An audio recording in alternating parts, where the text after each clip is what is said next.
They say prison breaks men, but for some, it forges them. Because when you lose freedom, the only thing left to master is yourself. Inside those walls, time stops. No noise, no distractions, just concrete silence and your thoughts. The most dangerous place you can be. That's where discipline is born. Inmates who survive mentally don't wait for motivation. They build systems. Wake up at the same time.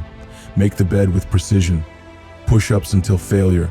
Read, write, repeat. Every day. The same. It sounds extreme, but that's the secret.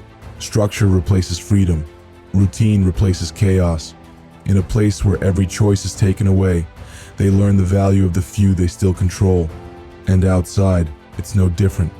You don't need bars to lose focus. Most people are already prisoners of comfort, locked inside screens, noise, distraction, always busy, never present. The prison routine flips that. It's minimal, predictable, brutal in its simplicity. You wake, you train, you eat, you think. On purpose. The world shrinks, but your control expands. Psychologists call this behavioral anchoring. The more consistent your routine, the less energy your brain wastes deciding. That's how discipline compounds. Not from motivation, but repetition. Try it for 3 days. Set strict hours. No snooze. Cold shower. Workout. Journal. Eat the same meals. Go to bed early. Nothing fancy.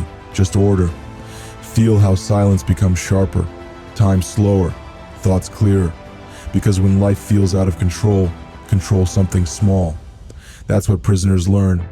That's how they build power inside confinement. Freedom isn't the absence of walls. It's the presence of structure. The prison routine. 3 days. One mindset. 0 excuses.